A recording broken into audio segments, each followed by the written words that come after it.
ఆ 5 సంవత్సరాలు నేర్చుకుని 6వ సంవత్సరం వచ్చిన తర్వాత పరిచర్యకి వెళితే నేను వెళ్ళిన ప్రాంతంలో ఇద్దరు వచ్చేవాళ్ళు.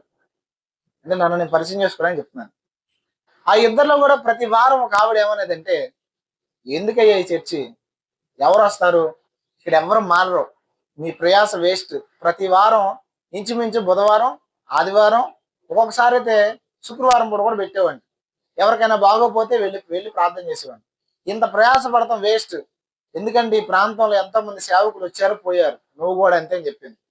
అప్పుడు నేను ఒకటే చెప్పాను, నేను ఒక ప్రాంతానికి వెళ్ళాను అంటే, ఒక ప్రాంతానికి వచ్చానంటే నా ప్రమేయంతో, నా సొంత నడిపింపుతో నేను రాలేదు. దేవుడు నన్ను ఇక్కడ తీసుకొచ్చాడు. ఖచ్చితంగా ఇక్కడ పరిస్థితులు మారతాయి, ప్రజలు మారతారు, వస్తారు అని చెప్పాను. దాదాపు సంవత్సరం ఇదే డైలాగు. ఆవిడ ప్రతి ఆదివారం రావటం, ఇక్కడ వేస్ట్ వేస్ట్ వేస్ట్ అంటాం. నేను ప్రతి ఆదివారం దేవుడు తీసుకొస్తాడు, దేవుడు కడతాడని చెప్పడం. ఒక్కొక్క శుక్రవారం అయితే ఎవ్వరు వచ్చేవాళ్ళు కాదు. జస్ట్ ఖాళీ చర్చి ఉండేది, పైన మైకులు ఉండేవి, ఆన్ చేసుకుని వాక్యం చెప్పేసి వెళ్ళిపోతా ఉండేవాడిని. అయితే ఎందుకు ఈ విషయాలని చెప్తున్నానంటే, దేవుని యొక్క దర్శనము, దేవుని యొక్క నడిపింపు ఎక్కడైతే ఉంటుందో ఖచ్చితంగా ప్రజలను దేవుడు అక్కడ తీసుకొస్తాడు. ఇది ఒకటి. రెండవది ఏంటంటే, నేను సేవని ఎందుకు ప్రారంభించానంటే, ఏదో ఆశించి, ఏదో పేరు ప్రఖ్యాతుల కోసం నేను పరిచర్య చేయట్లేదు. సేమ్ ఇక్కడ పరిచర్య కూడా అంతే. నా మెయిన్ లక్ష్యం, గోల్ ఏంటంటే, మనమందరం కూడా క్రీస్తుకు శిష్యులుగా మార్చబడాలి. శిష్యులుగా మార్చబడడం అంటే అర్థం ఏంటంటే, మన అందరం యేసు ప్రభుని ప్రకటించే వారిగా, దేవుని ఉద్దేశాన్ని జరిగించే వాడిగా మారాలి. ఎందుకు నేను ఈ విషయాలన్నీ ప్రస్తావనలోకి తీసుకొస్తున్నానంటే, నేడు సమాజంలో బోధలు అనేవి చాలా రకాలు ఉన్నాయి. కొంతమంది బోధలు మనుషుల్ని బలహీనపరుస్తున్నాయి, కొంతమంది బోధలు మనుషుల్ని భయభ్రాంతులకు గురి చేస్తుంది. మీరు ఖచ్చితంగా ఒకటే గుర్తుపెట్టుకోండి, ఎవరి బోధ అయితే మిమ్మల్ని దేవుడు అంటే భయపెడుతుందో ఆ బోధ వాక్యానుసారమైంది కాదు. ఎందుకంటే దేవుడికి నీకు సంబంధం కేవలం భక్తునికి దేవునికి ఉన్న సంబంధం మాత్రమే కాదు. దేవునికి నీకున్న సంబంధం ఏంటో తెలుసా? తండ్రి కుమారుడి రిలేషన్. చాలా మంది చర్చికి ఎందుకు వస్తారు చెప్పనా? చర్చికి ఎందుకు వెళ్తారు తెలుసా? వెళ్ళపోతే ఏమైనా అయిద్దేమో అనే ఫీలింగ్తో వస్తారు. ఇది భక్తి కాదు, మతం.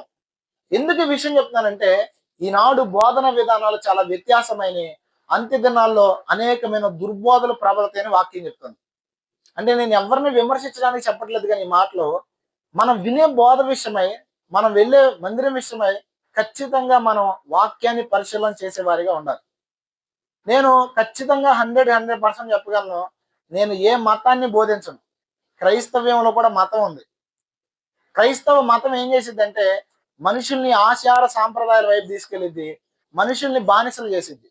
కానీ క్రీస్తు ప్రేమ ఏమైందంటే, ప్రజలను స్వాతంత్రులుగా చేసి ప్రజలు స్వేచ్ఛగా దేవుని దగ్గరకు వచ్చేటట్లు చేస్తుంది. నేను చెప్పే కొంచెం మీకు ఎక్కడానికి కొద్ది కష్టంగా ఉంటుంది, కొంచెం విచిత్రంగా చెప్పాను అనుకోకండి. ఎందుకు ఈ విషయాలన్నీ నేను చెప్తున్నానంటే, మనం మందిరానికి వెళుతున్నా, వాక్యాన్ని వింటున్నా, ఎందుకు చెయ్యాలంటే దేవుని యొక్క మనసును అర్థం చేసుకోవడానికి చెయ్యాలి. దేవుని యొక్క మనసు కనుక నీకు అర్థం కాకపోతే, ఎన్నాళ్ళు నువ్వు మందిరానికి వెళ్ళినా, ఎన్నాళ్ళు నువ్వు బోధన విధానాలు విన్నా కూడా నీలో ప్రతిఫలం రాదు. రెండవది ఏంటంటే, నువ్వు దేవుడి చిత్తాన్ని జరిగించలేవు. ఇప్పుడు మీకు అర్థం కావడానికి ఒక విషయం చెప్తాను. భార్యాభర్తల్ని తల్లిదండ్రులుగా, సమాజముగా మనం ఏకం చేస్తాం. ఏకం చేసినప్పుడు పెద్దలు చూసిన పెళ్లి అనుకోండి, ఇద్దరికి ఒకళ్ళ గురించి ఒకళ్ళకి అవగాహన చాలా తక్కువగా ఉంటుంది.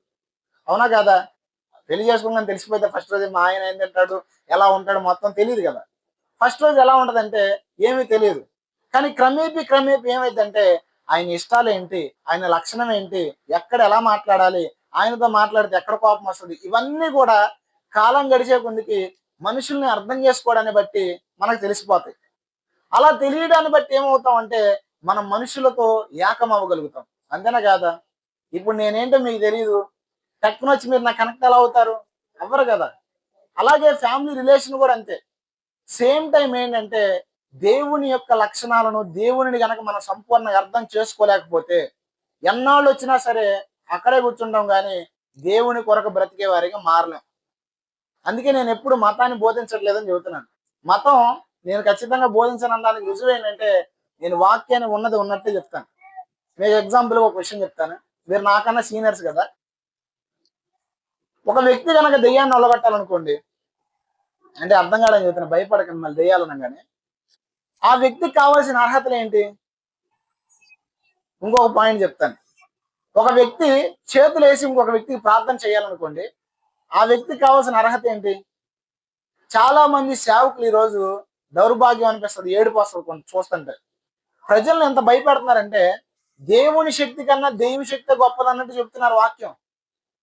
ఇప్పుడు నువ్వు మారు మనసు పొంది బాప్తిసం పొందిన తర్వాత ఖచ్చితంగా నేను చెప్తున్నా వినండి, దేవుడు దెయ్యాల మీద నీకు అధికారం ఇచ్చేశాడు. ఇచ్చాడా ఇవ్వలేదా? చాలా మంది విశ్వాసులు ఎక్కడ ఆగిపోయారో తెలుసా? భాషలు మాట్లాడేవారుగా ఉన్నారు, భాషల దగ్గర ఆగిపోయారు. కానీ గుర్తుపెట్టుకోండి, పాత నిబంధనకి కొత్త నిబంధనకు ఉన్న వ్యత్యాసం ఏంటంటే, పాత నిబంధన గ్రంథంలో యాజకుడు సాధారణమైన ప్రజలు అనే ఒక వ్యత్యాసం ఉంది. కానీ కొత్త నిబంధనకు వచ్చేసరికి ఈ వ్యత్యాసం లేదు. నేనెంతో మీరు కూడా అంతే.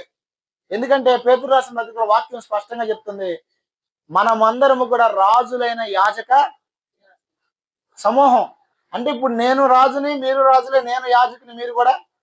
మరి అసలు ఈ అనుభవంలోకి ఎప్పుడు వెళ్తాం? ఎప్పుడు చూసినా చాలా మంది ప్రార్థన ఏంటి తెలుసా? అయ్యా నేను పాపినయ్యా, పాపుల మనవి దేవుడు వినడని వాక్యం చెప్తుంది. నువ్వు మొదలు పెట్టడమే నేను పాపిని అని మొదలెడితే నీ మొర దేవుని దగ్గరికి వెళ్ళిద్దా? అసలు ఎంతకాలం వచ్చినా నువ్వు పాపివేనా? ఇక ఏమీ లేదా బైబిల్లో? కొంతమంది బోధించే బోధ ఎప్పుడు ఇదే, మారు మారు మారు, లేదా దేవుని నాశనం చేస్తాడు, దేవుని నాశనం చేస్తాడు. మీ అందరికి ఒక విషయం చెప్తానండి, తప్పు చేయకూడదని ఏ వ్యక్తికి తెలియదు? ఈ రోజు బోధన విధానాలు మనం మాట్లాడుకున్నాం, మన క్రైస్తవంలో జరిగేది. ఎప్పుడు చూసినా ఆ తప్పు చేయొద్దు, ఈ తప్పు చేయొద్దు, అది చేయొద్దు, ఇది చేయొద్దు అని చెబుతారు కదా. తప్పు చేయకూడదని ఎవరికి తెలియదు? అందరికీ తెలుసు. ఎందుకో చెప్పనా?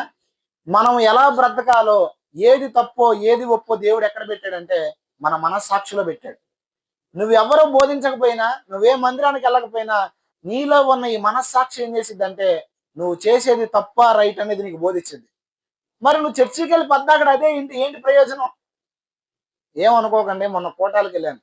నేను సాధారణంగా కొంచెం నా షెడ్యూల్ బిజీగానే ఉంటుంది, ఎందుకంటే నాకు బోర్డు కోటాలు ఉంటాయి, మీటింగ్లు ఉంటాయి. ఆంధ్ర తెలంగాణ రాష్ట్రాల్లో దేవుని కృపను బట్టి చాలా ప్రాంతాలకు వెళ్తాం. అక్కడ ఏమీ లేకపోయినా సరే మా చర్చిలో మా సరిపోతాయి. కానీ ఎప్పుడైనా నేను ఖాళీ ఉండి ఎవరైనా సేవకులు పెట్టుకుని పిలిస్తే వినటానికి కూడా వెళ్తాను. ఎందుకంటే నేను నేర్చుకోవాలి, చచ్చిపోయిన దాకా నేర్చుకోవాలి. చాలా మందికి ఎలా ఉండదంటే కొద్దిగా నేర్చుకోగానే 4 ముక్కలు రాగానే ఇక మొత్తం వచ్చేసిన ఫీలింగ్లో ఉంటారు. నేనైతే అలా ఉండను. నేను మీరు చెప్పినా వింట, ఎవరు చెప్పినా వింట, కానీ వాక్యాన్ని పరిశీలన చేసి సత్యం అయితేనే నమ్ముతాను. అయితే వెళితే 6 కూటాల్లో కూడా చెప్పింది ఒకే మాట. ఏంటో తెలుసా? నువ్వు పాపివి, నువ్వు పాపివి, నువ్వు పాపి, నువ్వు మారు, నువ్వు మారు, నువ్వు మారు. ఇప్పుడు యేసు ప్రభువు నువ్వు అంగీకరించినప్పుడు దేవుడు నిన్ను ఎలా తీర్చాడు? పాపిగా తీర్చాడా, నీతిమంతుడిగా తీర్చాడా? వాక్యం ఏం చెప్తుందో తెలుసా? ఎవరైతే మారు మనసు పొంది బాప్తిసం పొందారో వారందరూ కూడా పరిశుద్ధులే, వారందరూ కూడా నీతిమంతులే. రెండో విషయం ఏంటి చెప్పనా? పరిశుద్ధులైనప్పటికీ కూడా మనలో అనేకమైన లోపాలు ఉన్నాయి, మనం సంపూర్ణులుగా మార్చబడాలి. అది వాక్యం. పాత నిబంధనకి కొత్త నిబంధనకు కొన్ని వ్యత్యాసం ఏంటంటే, పాత నిబంధనలో ప్రభు మన కొరకు రక్తాన్ని చిందించలా, మనల్ని విడిపించలా. పాప స్వభావం మనిషిలో ఉంది. ఈ పాప స్వభావాన్ని బట్టి మనిషి ఏమయ్యాడంటే పాప అయ్యాడు. ఇప్పుడు కొత్త నిబంధనలోకి వచ్చేసరికి దేవుడు ఏం చేశాడంటే నిన్ను నన్ను ఆ పాపం నుంచి విడిపించాడు. విడిపించాడా లేదా? ఇంకా మీలో ఎవరికైనా డౌట్ ఉంటే మీరు నిజంగా మారు మనసు పొందినాడు కాదు. మరి ప్రభు నిన్ను విడిపిస్తే, నిన్ను పరిశుద్ధుడిగా మారిస్తే నువ్వు ఇంకా పాపిని పాపిని ఎందుకు ఎడుతున్నావు? ఒకటి. రెండవది, చాలా మంది పాపిని అని ఆడవడానికి కారణం ఏంటి చెప్పనా? వాళ్ళలో ఉన్న బలహీనతలు. అంతేనా కాదా? దేవుడేమో పరిశుద్ధం అంటున్నాడు, కళ్ళు కాచుకోలేకపోతున్నాం, నోరు కాచుకోలేకపోతున్నాం, ప్రవర్తన కాచుకోలేకపోతున్నాం, దేవునికి ఇష్టానుసారంగా బ్రతకాలనిపిస్తుంది కానీ బ్రతకలేకపోతున్నాం. ఇప్పుడు ఇలా ఉన్నప్పుడు నేను పాపినని ఫీలింగ్ రాకుండా పరిశుద్ధమైన ఫీలింగ్ ఎలా వస్తుంది? అంతేనా కదా? కానీ గుర్తుపెట్టుకోండి, వాక్యం చెప్తుంది నీతిమంతుడు 7 సార్లు పడినా తిరిగి, అంటే నీతిమంతుడు పడిపోయినా నీతిమంతుడే. చెప్పండి, నీతిమంతుడు పడిపోయినా లేచినా. ఇప్పుడు నా ప్రశ్న, మీరు నీతిమంతులా కాదా? పరిశుద్ధులా కాదా? పరిశుద్ధత అనేది మన క్రియలను బట్టి కలిగేది కాదు. అన్యజనులు అంటే యేసు ప్రభు తెలియకుండా లోకంలో ఉన్న వ్యక్తులు వారి యొక్క క్రియలను బట్టి నీతి కలిగిద్దని విశ్వసిస్తారు, అది అన్యత్వం. కానీ నీ నీతిని బట్టి, నీ కార్యాలను బట్టి నీకు నీతి కలగదు. ఎందుకో చెప్పనా? నీ నీతి దేవుని దృష్టికి మురికి గుడ్డతో సమానం. నీకు అర్థం కావడానికి ఒక విషయం చెప్తాను. దీని నిండా వాటర్ ఉంది కదా, వాటర్ ఉండి మరలా మనం వాటర్ పోస్తే దాంట్లోకి వెళ్ళిద్దా, కింద పోతాయా? నువ్వు టోటల్ గా పరిపూర్ణముగా ఏ మతం ప్రకారమైనా జన్మతః కర్మతః పాపని సకల మతాలు చెబుతున్నాయి. మనం ఇక్కడ పాపని ఎడుతాం, వాళ్ళు కూడా పాపని ఎడతారు. ఎక్కడ? గుళ్ళో. అంటే మేము చిన్నప్పటి నుంచి గుళ్ళో పెరిగాం కాబట్టి చెప్తున్నాను అనమాట. నేను ఆల్మోస్ట్ మన భారతదేశంలో 8 మతాలు ఉన్నాయి. ఎన్ని మతాలు? అన్ని మతాల గురించి చదివాను, అన్ని మతాల గురించి పరిశోధన చేశాను, దేవుడు ఎవరు అనే కాన్సెప్ట్ తో. అయితే ఈ అన్ని మతాలు ఏం చెప్తున్నాయంటే మనిషిలో పాపం ఉంది, పాపం నుంచి మనిషి విడుదల పొందాలి. కొన్ని మతాలు ఏం చెప్తున్నాయంటే మనిషి తప్పులో ఉన్నాడు, తప్పును మార్చుకోవాలని చెప్తున్నాయి. అయితే ఇవన్నీ నేను ఎందుకు మీకు ప్రస్తావన చేసి చెప్తున్నానంటే మతాలు వెతికినాయి మనిషి నీతిగా బ్రతకడానికి, ఇది చేస్తే బ్రతుకుతాడు, అది చేస్తే బ్రతుకుతాడు అని. కానీ గుర్తుపెట్టుకోండి, ఏ మనిషి క్రియల ద్వారా కూడా ఆ వ్యక్తికి నీతి అనేది రాదు. వచ్చిద్దంటే అది మీ భ్రమ. మరి నీతి అనేది ఎలా కలిగిద్దంటే కేవలం క్రీస్తు యేసునందున్న విశ్వాసం వల్ల మాత్రమే కలిగిద్ది. అంటే ఇప్పుడు నేను చెప్పే మీకు అర్థం కాకపోతే అర్థం ఏంటంటే మీరు బైబిల్ అవగాహన లేనివాళ్ళు. రెండోది ఏంటంటే మీరు వాక్యంలో ఇంకా లోతుగా రాలా. ఇవన్నీ లోతైన విషయాలు, కానీ నేను మీకు అర్థం కావడానికి క్లుప్తంగా చెప్తున్నాను. చూడండి, మీకు వాక్యం చూపిస్తాను. రోమిల్ రాసిన పత్రిక 9వ అధ్యాయం 30వ వచనం.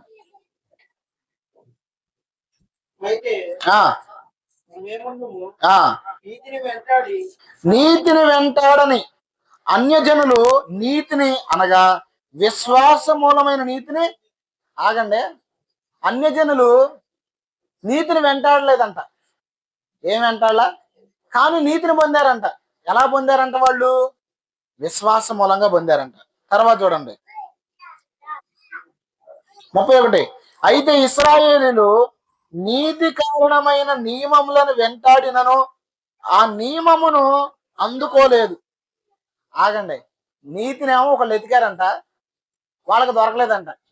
ఒకళ్ళు వెతకలేదంట, కానీ వాళ్ళకి దొరికిందంట. ఎక్కడ దొరికింది, ఎందుకు దొరికింది, ఎలా దొరికిందంటే కేవలం ఒకే ఒకటి, నీతిమంతుడు విశ్వాసం మూలముగా మార్చబడతాడు. నువ్వు నేను విశ్వాసం కలిగిన వారిగా యేసు ప్రభుని అంగీకరించిన వారిగా ఉన్నాం కాబట్టి యేసు యొక్క రక్తము వల్ల మనం ఎలా మార్చబడ్డాం? నీతిమంతులుగా. ఇప్పుడు చెప్పండి, మీరు పాపుల పరిశుద్ధులే? ఖచ్చితంగా పరిశుద్ధులమే. కానీ ఇంకో విషయం చెప్పనా, మనం పరిశుద్ధులమే, మనము బ్రతికినంత కాలం మార్చుకోవాల్సినవి, నేర్చుకోవాల్సినవి చాలా ఉన్నాయి. ఇది గుర్తుపెట్టుకోండి. వాక్యం ఏం చెప్తుందంటే పరిశుద్ధులు సంపూర్ణులు అవ్వాలంట. ఎలా అవ్వాలి అంటే నువ్వు యేసు ప్రభు నమ్ముకున్నావు, దేవుడు ఏం చేస్తాడంటే తన ఆత్మని ఇస్తాడు నీకు. అంటే పాత నిబంధనలో జరిగే ప్రక్రియ ఏంటంటే ఒక వ్యక్తికి ధర్మశాస్త్రం ఇచ్చాడు, ఆచరించండి అన్నాడు. కానీ పాత నిబంధనలో ఉన్న ధర్మశాస్త్రాన్ని ఎవరు ఆచరించలేకపోయారు. అందుకే ఏ భక్తుడి జీవితాన్ని చూడండి, ఖచ్చితంగా చిన్న చిన్న లోపాలు అనేవి కనపడతాయి మనకి. కానీ కొత్త నిబంధనలో ఉన్న భక్తి ఏంటంటే మనిషి తనంతట తాను భక్తి చేయలేడు కాబట్టి పరిశుద్ధాత్మను దేవుడు అనుగ్రహించాడు. ఏమనుగ్రహించాడు? క్రైస్తవ్యం యొక్క గొప్పతనం ఏంటంటే, యేసు ప్రభు యొక్క గొప్పతనం ఏంటంటే మానవుడు దేవుడు కలిసి నివసించడం. ఎంత గొప్ప విషయం కదా ఇది. అందుకే పౌలు గారు అంటాడు మనమే దేవుని ఆలయాలం అంట. అంటే నువ్వు నేను ఎవరమే? పరిశుద్ధాత్మక నిలయ ఆలయాలం. పరిశుద్ధాత్ముడు ఎక్కడుంటాడు? నీలో ఉంటాడు. మరి దేవుడి వాక్యం నేను ఇంత గొప్పగా చెప్తుంటే, దేవుడి వాక్యం నేను ఇంత గొప్పగా వర్ణిస్తుంటే మరి ఇంకా నేను పాపినని ఎందుకు ఏడుతున్నారు? ఎందుకు ఏడుస్తున్నారంటే మనలో ఉన్న కొన్ని లోపాలు, అవిధేయతల వల్ల. కానీ గుర్తుపెట్టుకోండి, పరిశుద్ధాత్ముడు మీలో ఉన్నాడు, దేవుడు మీలో ఉన్నాడు, ఆయన మిమ్మల్ని నీతిమంతులుగా తీర్చాడు. చాలా మంది వాక్యాలు విన్నప్పుడు బాగానే ఉంటారు, కానీ వ్యక్తిగత జీవితంలోకి వచ్చేసరికి చాలా డౌట్స్ ఉంటాయి. డౌట్స్ ఏంటంటే దేవుడు నన్ను ప్రేమిస్తున్నాడా? నాలో అవిధేయతలు ఉన్నాయి కదా, నేను పడిపోయాను కదా.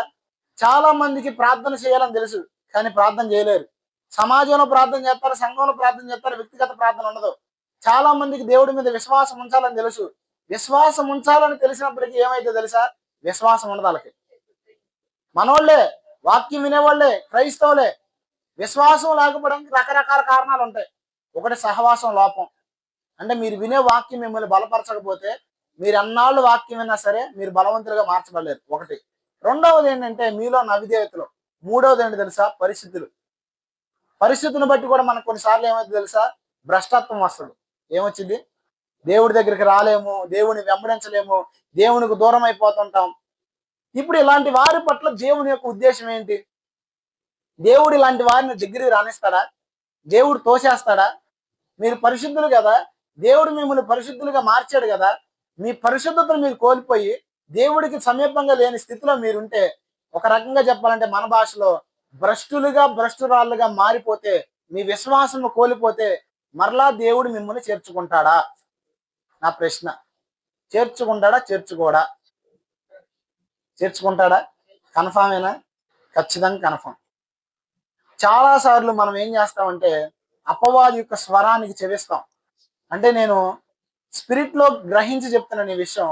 ఇక్కడున్న కొందరు వారిని వారు ఆత్మీయ జీవితంలో విమర్శ చేసుకుంటున్నారు.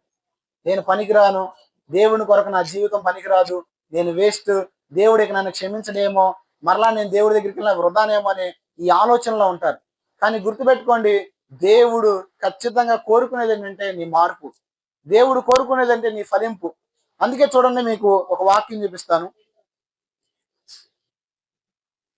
ఇర్మియా గ్రంథం 3వ అధ్యాయము 22వ వచనంలో దేవుడు అవిధేయులైన వారి గురించి మాట్లాడుతున్నాడు.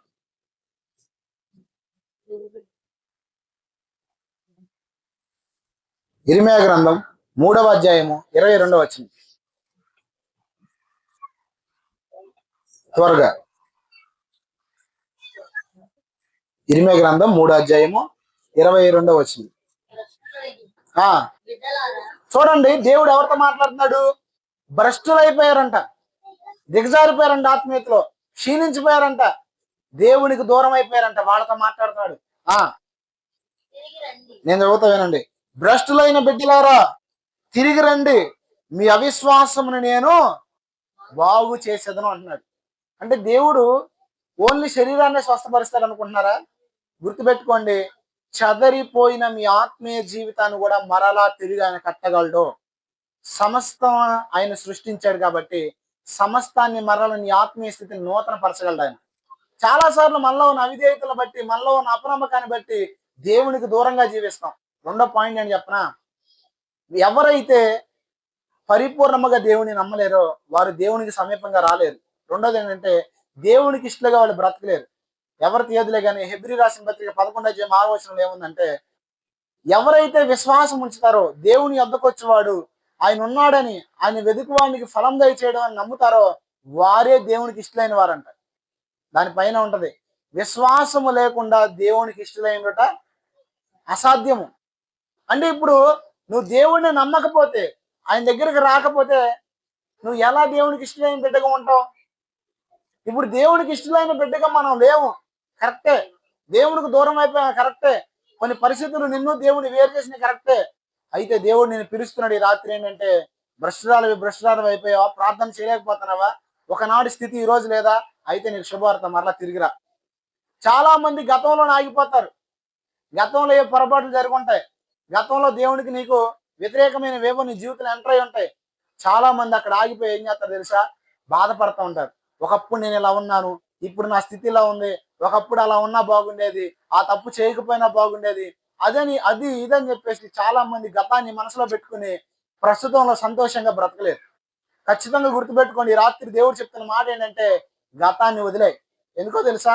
దేవుడు ఎప్పుడు నీ గతాన్ని తవ్వడం ఏం చేయడు.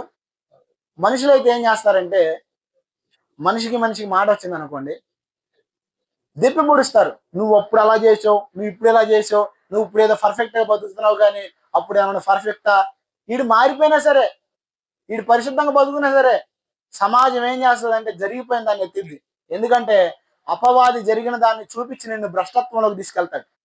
మనం ఒక్కసారి ఒక మిస్టేక్ చేసిన తర్వాత, ఎప్పుడైతే యేసు ప్రభువుని సొంత రక్షకుడు అంగీకరించి ఆ విషయంలో పశ్చాత్తాపడి విడిచిపెట్టామో, మరలా దేవుడు నీ పాపాన్ని ఎన్నడూ జ్ఞాపకం చేసుకోడు.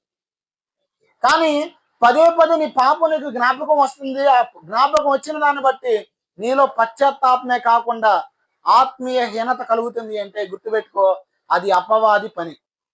సో మనం చేయాల్సిన పని ఏంటంటే, దేవుడు పిలుపునిస్తున్నప్పుడు దేవునికి లోబడాలి. ఎందుకంటే ఎవ్వరు ఇక్కడ ఉన్న వారిలో అవిశ్వాసంతో ఉండడానికి దేవునికి ఇష్టం లేదు. నువ్వు పరిస్థితులు బట్టి అవిశ్వాసమైనా, పాపాన్ని బట్టి అవిశ్వాసమైనా, దేన్ని బట్టి నువ్వు అవిశ్వాసమైనా సరే, నీ అవిశ్వాసము దేవునికి నచ్చదు. కాబట్టి దేవునికి ఇస్తున్న పిలుపు ఏంటంటే ఫస్ట్ రా, వస్తే నేనేం చేస్తాను తెలుసా, బాగు చేస్తా. ఇప్పుడు మీకు అర్థం కావడానికి దేవుడి మనసు ఎలా ఉంటుందో చెప్తా వినండి. దేవుడు పడిపోయిన వారిని రెండు రకాలుగా విభజిస్తాడు. అంటే ఖచ్చితంగా ఎవరైనా, నాకైనా సరే కొన్ని పరిస్థితుల్లో విశ్వాసం అనేది తగ్గిపోతుంది. కొన్నిసార్లు ఆత్మీయంగా పడిపోతాం, పడిపోయి లెగుతాం. ఆత్మీయ జీవితం అనేది ఎలాంటిదంటే పరుగు పందెం లాంటిది. పరిగెత్తేవాడు తిన్నగా జీవితాంతం పరిగెడతారని రూల్ ఏం లేదు. పడవచ్చు, పడినోడు తిరిగి లేగవచ్చు. అయితే దేవుడు పడిపోయిన వారిని రెండు రకాలుగా విభజిస్తాడు. ఎలా విభజిస్తాడంటే, ఆత్మీయతలో ప్రార్థనా జీవితంలో మనం పడిపోయినప్పుడు ఒక్కొక్కరికి బాధ అనిపిస్తుంది లోపల. బాధ అనిపించి మరలా తిరిగి ఎలాగైనా సరే నేను మరలా ప్రార్థన చేయాలి, కోల్పోయిన దాన్ని మరలా తిరిగి సంపాదించుకోవాలనే ఆలోచన వస్తుంది.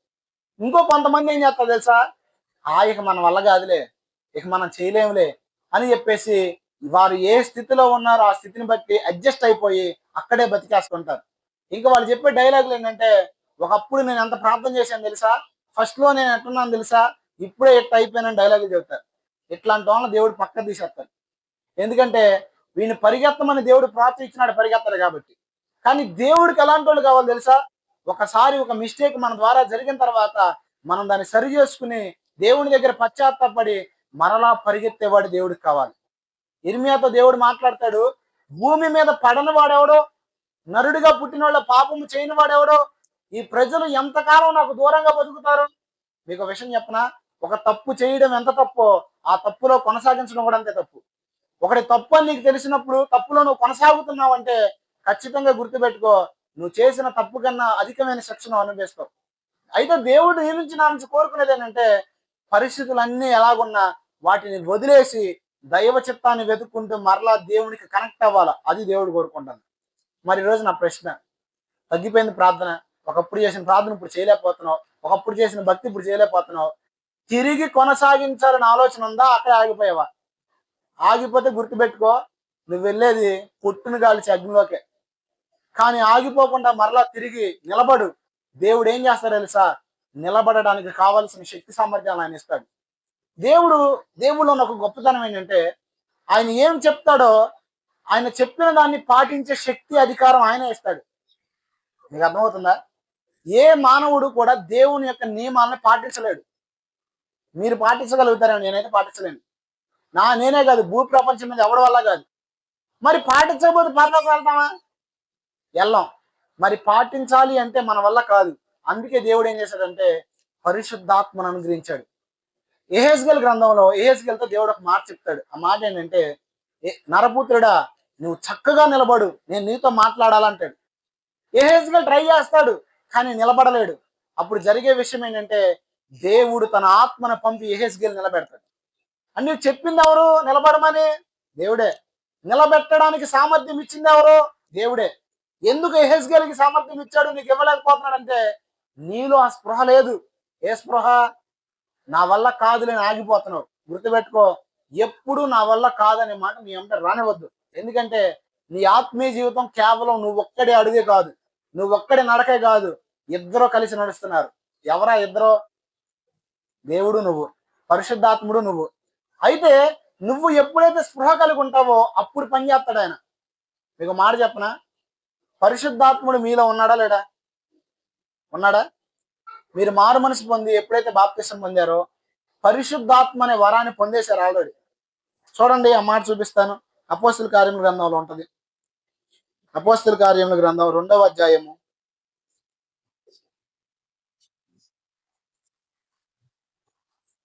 2వ అధ్యాయము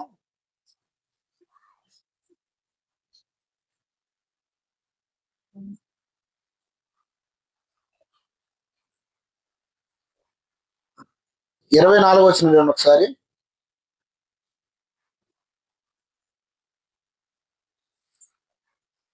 38 వచ్చిన చూడండి. 24 కాదు, 38. 2వ అధ్యాయం 38 వచ్చిన. చూడండి, మీరు మారు మనసు పొంది పాప క్షమాపణ నిమిత్తం ప్రతివాడు యేసుక్రీస్తు నామాన్ని ఏం చేయాలంట? ఇప్పుడు ఆగండి, మీరు ఎంతమంది బాప్తిసం పొందారు కదా? ఆల్మోస్ట్. మీరు బాప్తిసం పొందిన తర్వాత ఆ ఆగండి. పరిశుద్ధాత్మ అనేది దేని పొందుతారంట? వరాన్ని పొందుతారు. ఎవరు పొందుతారు? మీరు. వరము అనేది మీరు కష్టపెడితే వచ్చేదా, దేవుడు ఉచితంగా అనుగ్రహించేదా? వరం అనే పదానికి అర్థం ఏంటి తెలుసా? బహుమతి. బహుమతి మీరు ఎవరికైనా కష్టపడితే ఇచ్చేదాన్ని జీతం అంటారు, ఉచితంగా ఇచ్చేదాన్ని బహుమతి అంటారు. అంటే నువ్వు ఎప్పుడైతే బాప్తిసం పొందావో అప్పుడు ఏమైందంటే పరిశుద్ధాత్ముడు నీలోకి వచ్చాడు. ఇప్పుడు నా ప్రశ్న, పరిశుద్ధాత్ముడు నీలో ఉన్నప్పటికీ కూడా నీలో బలం ఉందా లేదా? ఆది అపోస్తులు ఏ ఆత్మ ఉందో, దేవునిలో ఏ ఆత్మ ఉందో, యేసు ప్రభుని ఏ ఆత్మ నడిపించిందో అదే ఆత్మ నువ్వు బాప్తిసం పొందినప్పుడు నీలోకి వచ్చింది. అయినప్పటికీ కూడా నువ్వు ఎందుకు ఆత్మల బలాన్ని పొందలేకపోతున్నావు, పాపాన్ని జయించలేకపోతున్నావు, దేవుని కొరకు బ్రతకలేకపోతున్నావు అంటే ఆత్మను పొందడం వేరు, ఆత్మలో బలాన్ని పొందడం వేరు. ఈ వ్యత్యాసం తెలుసుకోండి.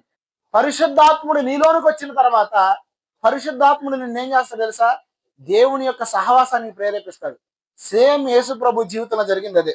చూడండి కావాలంటే మత్తయి సువార్త 4వ అధ్యాయం 1వ వచనం.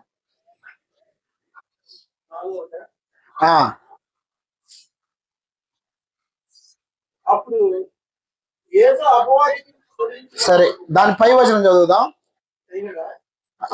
3వ అధ్యాయము 16 నుంచి చదవండి, క్లారిటీ ఉంటుంది.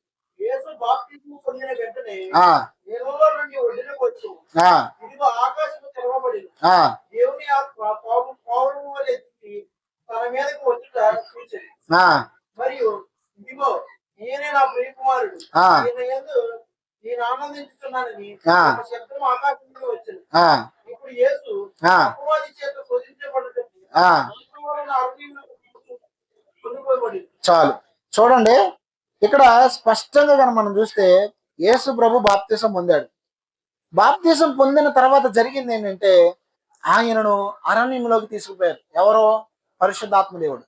పరిశుద్ధాత్ముడు నీలోకి వచ్చిన తర్వాత నీలో ఉన్నప్పుడు ఏం చేస్తాడంటే దేవునికి సమీపంగా తీసుకొస్తాడు. చాలా మంది ప్రార్థన నిర్లక్ష్యం చేస్తారు కాబట్టి విశ్వాస భ్రష్టులు అయిపోతారు. మీకు ఎన్ని పనులు ఉన్నా, మీరంతా బిజీ షెడ్యూల్లో ఉన్నా ప్రార్థన మాత్రం ఎన్నడూ నిర్లక్ష్యం చేయొద్దు. ఎందుకు నిర్లక్ష్యం చేయొద్దు అన్నానంటే మొట్టమొదటిగా మీరు ఎప్పుడైతే దేవుని సన్నిహిత్యాన్ని కోరుకుంటారో, చేరుకుంటారో అప్పుడు మీరు లోకాన్ని జయించడానికి కావలసిన సామర్థ్యం, శక్తి దేవుడి నుంచి మీకు వచ్చింది. మీకు ఇంకా క్లారిటీ ఇస్తాను చూడండి. 4వ అధ్యాయము లోకాసు వార్త 1వ వచనం చూడండి. 1 తర్వాత 14వ వచనం. లోకాసు వార్త 4వ అధ్యాయము 1 చదవండి, 1వ వచనం చదవండి.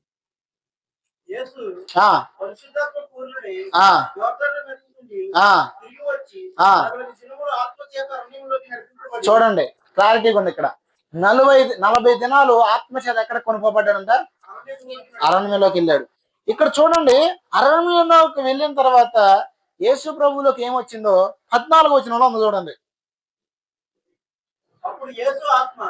యేసు ఆత్మలో బలం. చాలు చూడండి, చాలు. ఇక్కడ 40 రోజులు ముగించిన తర్వాత దేవునితో సన్నిహిత్యాన్ని ముగించి బయటకు వచ్చేటప్పుడు స్పష్టంగా రాయబడిన మాట ఏంటంటే యేసు ఆత్మ బలముతో. అంటే ఇప్పుడు నీలో పరిశుద్ధాత్ముడు ఉన్నాడు. నీలో ఉన్న పరిశుద్ధాత్మకు నువ్వు బలాన్ని ఇవ్వాలి అంటే ఫస్ట్ నీ సహవాసాన్ని సరి చేసుకో. ఎవరితో ఉన్న సహవాసం? దేవునితో ఉన్న సహవాసాన్ని. రెండవది ఏంటి తెలుసా? నువ్వు ఏ గుంపులో ఉన్నావో కూడా చూసుకోవాలా. కొంతమంది అంటారు ఇక్కడ స్తోత్రం స్తోత్రం అంటారు, ఇల్లు ముచ్చట్లు వేస్తుంటారు, జోకులు వేసుకునే చోట కూర్చుంటారు. జాగ్రత్త గుర్తుపెట్టుకోండి, మీ సహవాసమే మీ భక్తి జీవితాన్ని నాశనం చేస్తుంది. ఎప్పుడైనా సరే ఒక భక్తిపరుడు ఇంకొక భక్తిపరుడితోనే సహవాసం చేయాలి. అలా అని వేరే వాళ్ళతో మాట్లాడొద్దని నేను చెప్పట్లా, ఎవరితో మాట్లాడుకుని నోరు మూసుకుని సైలెంట్ కూర్చోమంటలా. కానీ సహవాసం వేరు, మాట్లాడటం వేరు, అది గుర్తుపెట్టుకోండి. నేను అందరితో మాట్లాడతా కానీ ఎవరితో సహవాసం చేయను. నేను ఖాళీగా ఉంటే గదిలో ఉంటా, లేదంటే మీటింగ్లో ఉంటా, అంతే. రెండో పని ఉండదు. లేకపోతే సాయి నేను కలిసి ఉంటాం, అంతే. ఎందుకు ఈ విషయం చెప్తున్నానంటే మనం ఉండే సహవాసము ఖచ్చితంగా మన ఆత్మీయ స్థితిని ఎఫెక్ట్ చేస్తుంది. మనము దేవునితో లేని సహవాసం కూడా మన ఆత్మీయ జీవితాన్ని భ్రష్టత్వంలోకి తీసుకెళ్ళేది. ఆత్మలో బలాన్ని పొందారు కాబట్టి ఆ రోజు భక్తులైన ఆది అపోస్తులైన యేసు ప్రభు అయిన దేవుని కొరకు బలమైన సాధనగా మార్చబడ్డారు. మరి రోజు నువ్వు ఒకవేళ కోల్పోయావా? అయితే దేవుడు మరలా నీకు పిలుపునిస్తున్నాడు, ఈ రాత్రి రా, మరలా తిరిగి నేను పరిశుద్ధాత్మతో నేను నింపుతానని దేవుడు స్పష్టంగా మాట్లాడుతున్నాడు. మీకు రెండవ ఎగ్జాంపుల్ చూపిస్తాను. అంటే మీరు అనొచ్చు, ఆ వచనంలో ఏదో ఉందలే, దేవుడు నిజంగా లోబడిన వాళ్ళని, వారిని నిజంగా పాపులను భ్రష్టులను పిలుస్తున్నాడా అని. ఖచ్చితంగా పిలుస్తున్నాడు. ఇంకా చూపిస్తాను మీకు. యెషయా గ్రంథం 65వ అధ్యాయము 2వ వచనం. యెషయా గ్రంథం 65వ అధ్యాయం 2వ వచనం. త్వరగా జస్ట్ ఒక 10 నిమిషాలు నేను క్లోజ్ చేస్తాను. యెషయా గ్రంథం 65:2.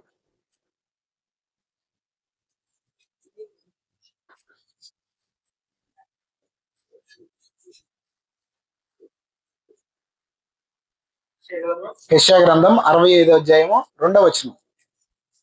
తమ ఆలోచనలను అనుసరించి చెడు మార్గమున నడుచుకొనుచు లోబడనొల్లని ప్రజల వైపు దినమంతయు నా చేతులు. అంటే లోబడే వారి వైపు చాపుతున్నాడా, లోబడని వారి వైపు చాపుతున్నాడా? అంటే లోబడే వారి వైపు చాపడానికి కాదు దాని ఉద్దేశం. దేవుని యొక్క మనసు ఏంటి అంటే, నువ్వు ఎన్నడూ అవిశ్వాసిగా ఉండొద్దు, నువ్వు ఎన్నడూ భక్తిహీనతలో ఉండొద్దు. నువ్వెప్పుడు మీ నోటి నుంచి ఒక డైలాగ్ రాకూడదు. ఆ డైలాగ్ ఏంటంటే, నేను ఒకప్పుడు అలా ఉండేదాన్ని అని. ఒకప్పుడు అలా ఉండేదాన్ని అంటే ఇప్పుడు అంతే కదా. బైబిల్ కాలేజ్ చేసేప్పుడు నేను సన్నగుండా, ఇప్పుడు కాలేజ్ చేసేటప్పుడు అంటే ఇప్పుడు లేననే కదా అర్థం. సేమ్ నేను ఒకప్పుడు భక్తి పర్రాలనే డైలాగ్ మీ నుంచి రాకూడదు. దేవుడికి అది నచ్చదు. ఎందుకు నచ్చదంటే, మీరు విశ్వాసములో భ్రష్టులుగా కాక బలవంతులుగా మారిపోవాలి. మీలో గనక విశ్వాసం నమ్మకం లేదనుకో, ఒకటే, దేవుడి నుంచి వచ్చే కార్యాలు మీరు పొందుకోలేరు. రెండు, మీ జీవితంలో దేవుడికంటూ మీ పట్ల ప్రణాళిక ఉంటుంది. మీకు అర్థం కాదని చిన్న ఎగ్జాంపుల్ చెప్తాను. మీ ఇంట్లో డస్ట్బిన్స్ పెట్టుకుంటారా? చెత్తబుట్టలు అంటారు కదా అవి. ఎందుకు పెట్టుకుంటారు? మీలో ఎవరైనా చెత్తబుట్టలో ఊరకనే పెట్టుకుంటారా?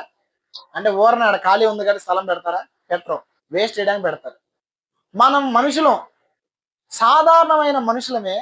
ఒక చెత్తబుట్ట పెట్టే దాంట్లో ఒక పర్పస్ ఉంటే, ఒక ఆలోచన, ఒక ఉద్దేశం ఉంటే, దేవుడు ఇంత సృష్టిని చేసి, ఇంత ప్రకృతిని కలగజేసి, నిన్ను నన్ను భూమి మీద పంపించి తన సన్నిధిలో వాక్యం ద్వారా నిన్ను పెంచుతున్నాడంటే, ఏ ఉద్దేశము లేకుండానే మిమ్మల్ని పెంచుతున్నాడు అంటారా? ఏ ఉద్దేశము లేకుండానే మీరు ప్రార్థన తీసుకొస్తున్నాడు అంటారా? ఖచ్చితంగా ఉంది మీ పట్ల. నువ్వు అనుకోవచ్చు, నేను బలహీనరాలని, నేను బలహీనుడిని, నా వల్లేది కాదు, నేనేం చేయలేను. కానీ గుర్తుపెట్టుకో, దేవుని ప్రణాళిక నీ పట్ల జరగకుండా చేసేది నీ అవిశ్వాసం. ఇశ్రాయేలు ప్రజలు వాగ్దాన దేశానికి వెళ్ళాలని దేవుడు ఐగుప్తు నుంచి తీసుకొచ్చాడా, లేకపోతే మధ్యలో అరణ్యంలో చంపేద్దామని తీసుకొచ్చాడా? వాగ్దాన దేశంకి తీసుకెళ్లాలని వారిని విడిపించాడు. అయితే ఒక్కళ్ళు కూడా వెళ్ళాల ఆ తరమోళ్ళు. ఆ తరము నశించిన తర్వాత 40 సంవత్సరాల తర్వాత వారి పిల్లలు వెళ్ళారు. కారణము ఏమైందో చెప్పండి? వారి యొక్క అవిశ్వాసం. అవిశ్వాసము దేవుని వాగ్దానాలు పోయేటట్టు చేస్తుంది. అవిశ్వాసం మనిషిని దేవునికి దూరం చేసింది. రెండవది ఏంటంటే, దేవుని యొక్క శక్తిని చూడకుండా చేసింది. మనం దేవుని శక్తిని చూడలేకపోతే ఏం భక్తి చేస్తాం?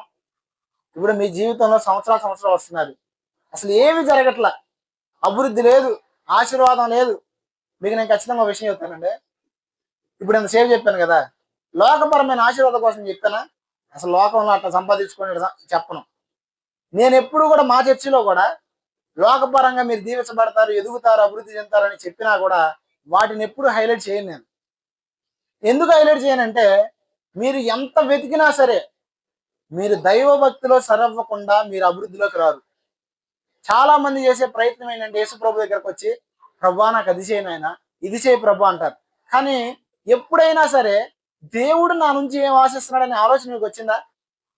అది రానంతకాలం మీరేం చేయలేరు. అన్న సంవత్సరాలు ఏడ్చింది దేవుడి దగ్గర, అయ్యా నాకు బిడ్డ నువ్వు, లేదా నన్ను గొడ్రాలు అంటున్నారని. దేవుడు చూద్దాంలే అన్నట్టు సైలెంట్గా ఉన్నాడు.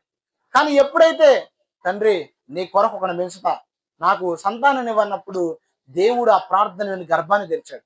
అంటే హన్నా ప్రార్థన దేవుడు ఎందుకు విన్నాడంటే, హన్నా దేవుని కొరకు చేయాలనుకుంది కాబట్టి. మీకు ఇంకా క్లారిటీ ఇస్తానేనండి. మత్తయి సువార్త 6వ అధ్యాయంలో యేసుప్రభువు ఏం చెప్తాడంటే, మీరు అన్యజనుల వల్లే లోకానుసారమైన వాటిని అడగాల్సిన పని లేదు. చాలా మంది ప్రార్థన చేసేవాళ్ళు ఏం చేస్తారు తెలుసా? నాకు ఫ్రిడ్జ్ ఇవ్వయ్యా, కూలర్ ఇవ్వయ్యా, నాకు ఇల్లు ఇవ్వయ్యా, నాకు అది చెయ్యి, అప్పులు తీర్చు. మరి చేస్తున్నావు కదా, కానీ ఎందుకు మరి నీ ప్రార్థన ప్రతిఫలం రావట్లా? ఎందుకు రావట్లేదంటే, చేయాల్సిన ప్రార్థన అది కాదు అసలు. కావాలంటే మీరు ఇంటికి వెళ్ళిన తర్వాత మత్తయి సువార్త 6వ అధ్యాయం చదువుకోండి. ప్రార్థన నేర్పమని శిష్యులు అడిగితే ఆయన ఒక ప్రార్థన నేర్పుతాడు. ఆ ప్రార్థన ఏంటంటే, పరలోకమందున నా తండ్రి. అదేం ప్రార్థన? దాంట్లో అసలు ఏదైనా సరే వాళ్ళ కోసం ఉందా? ఉంది. ఆఖరిలో మా అనుదిన ఆహారం మాకు దయచేయండి. అంటే నువ్వు ప్రార్థన చేయొచ్చు లోకానుసారమైన విషయాల కోసం, కానీ ఎప్పుడు చేయాలి తెలుసా? ఆఖరిలో 2 ముక్కలు దేవుడికి చెప్తే చాలు. కానీ చాలా మంది ప్రార్థన అంతా ఏం చెప్తారంటే వీళ్ళ కష్టాలు, వీళ్ళ బాధలు, వీళ్ళ సమస్యలు ఇయే. మరి దేనికోసం అసలు ప్రార్థన చేయాలి? మరి దేన్ని వెంబడించాలంటే ఆఖరి వచనాల్లోకి వచ్చేసరికి ఏముంటదంటే, మీకు ఈ లోకంలో ఏమేమి కావాలో, వస్త్రాలు కావాలి, ధనం కావాలి, ఇల్లు కావాలి, మీరు కలిగి ఉండడానికి, ఈ లోకంలో బ్రతకడానికి కావాల్సిన అన్ని నేను ఇస్తా. అయితే మీరు వీటి కోసం వెతకొద్దు. మరి దేనికోసం వెతకాలంటే నా నీతిని, నా రాజ్యాన్ని మొదట వెతకండి. తర్వాత మీకు కావాల్సినవన్నీ. అంటే మీరు మొదట ఆయన నీతిని, రాజ్యాన్ని వెతకాలంటే మీలో ఏముండాలి? మీలో ఏం సరవ్వాలి? విశ్వాస జీవితం సరవ్వాలి. ఓకే, ఒక వ్యక్తిని చూపిస్తాను మీకు. యోహాను సువార్త. ఈ వ్యక్తిని చూపించి నేను క్లోజ్ చేస్తాను. 20వ అధ్యాయము 27వ వచనం. యోహాను సువార్త 20వ అధ్యాయము 27వ వచనం. ఆ ఆ ఆగండి చాలు, ఒక నిమిషం, మళ్ళీ తర్వాత చూద్దాం కంటిన్యూషన్ గా. ఈ సంఘటన ఏంటంటే యేసు ప్రభు వారితో దాదాపుగా శిష్యులు 3.5 సంవత్సరాలు ఉన్నారు. ఎన్ని సంవత్సరాలు? బోధ విన్నారా, వినలేదా? అద్భుతాలు చూసారా, చూడలేదా? స్వస్థతలు చూసారా? చచ్చిపోయిన లేపడం చూసారా? అన్ని చూశారు. చూసినప్పటికీ కూడా యేసు ప్రభు మాట మీద విశ్వాసం లేదు. ఎవరికి? ఈ అపోస్తులకి. యేసు ప్రభు లేచాడ్రా బాబు అని చెప్పి ఎవరు నమ్మల ఫస్ట్. తర్వాత కొంతమందికి ప్రత్యక్షం అవుతాడు. అప్పుడు తోమా గారు ఉన్నాడు. తోమా గారు ఊరుకుని చచ్చిపోయిన లాగవడం ఏంటి? నేను నమ్మను. ఒకవేళ గనక మీ దగ్గరకు వచ్చినట్టు నా దగ్గరికి కనుక యేసు ప్రభు వస్తే ఆయన చేతి గాయాల్లో వేళ్ళు పెట్టి చూస్తా, అప్పుడుగా నమ్మను అన్నాడు. మనం కూడా చాలాసార్లు అంతే కదా. మనం ఏమంటామంటే దేవునితో, ఇది చెయ్యి నమ్ముతా, అలా చెయ్యి నమ్ముతా, ఇది ఇవ్వు మారతా.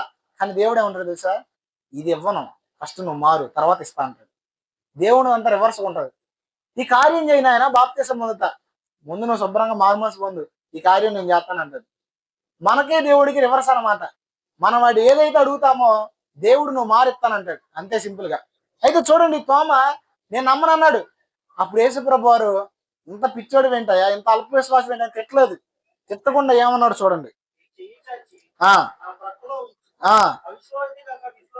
చూడండి, అవిశ్వాసివి కాక విశ్వాసివై. ఇప్పుడు నా ప్రశ్న, మీలో ఎంతమంది మీ విశ్వాస జీవితాన్ని కాపాడుకున్నారు? మీలో ఎంతమంది మీ పరిశుద్ధతను కాపాడుకున్నారు?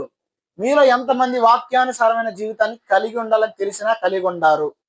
ఒకవేళ మీ విశ్వాస జీవితాన్ని పోగొట్టుకుంటే, ఒకవేళ మీకు కలిగిన ఆత్మీయతను మీరు పోగొట్టుకుంటే, ఒకప్పుడు అలా ఉన్నాను అని నువ్వు చెప్పుకుంటే, ఇప్పుడు అలా లేకపోతే మీరు చేయాల్సింది ఏంటి తెలుసా?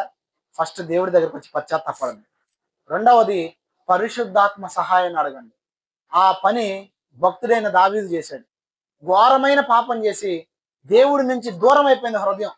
51వ కీర్తన ఇంటికి వెళ్ళి చదువుకోండి. సమ్మతి గల మనసు లేదు, ప్రశాంతత లేదు. కొంతమంది పడుకుంటున్నారు కాబట్టి రాత్రి నిద్ర పట్టట్లా. ఆత్మీయ జీవితం పట్ల ఉన్న తీవ్రత ఏం చేస్తుందంటే వారికి నిద్ర పట్టకుండా చేస్తుంది. కానీ ప్రార్థన చేయలేకపోతున్నారు. పరిస్థితుల గురించి ఆలోచనలు, విశ్వాసంలో దిగజారిపోయి దేవునికి దూరం అయిపోయారు. అయితే దేవుడు ఈరోజు నేను పిలుస్తున్నాడు, మరలా తిరిగి రా, మరలా తిరిగి కోల్పోయింది నేను ఇస్తా. దావీదుకి అనుగ్రహించాడా దేవుడు? అనుగ్రహించలేదా? ఖచ్చితంగా అనుగ్రహించాడు. ఈరోజు నా ప్రశ్న, దావీదుకు కోల్పోయిన అనుగ్రహించిన దేవుడు నీకు అనుగ్రహిస్తాడా, అనుగ్రహించడా? తప్పకుండా నువ్వు కోల్పోయిన మరలా నీకు తిరిగి వస్తాయి. అది దేని ద్వారా అంటే పరిశుద్ధాత్మ ద్వారా. అడుగుదాం ఒక్క నిమిషం. దేవుడు ఈ సమయంలో తన ఆత్మను మన మధ్యలో ఉంచి ఖచ్చితంగా కోల్పోయిన మరలా మనకు తిరిగిస్తాడు.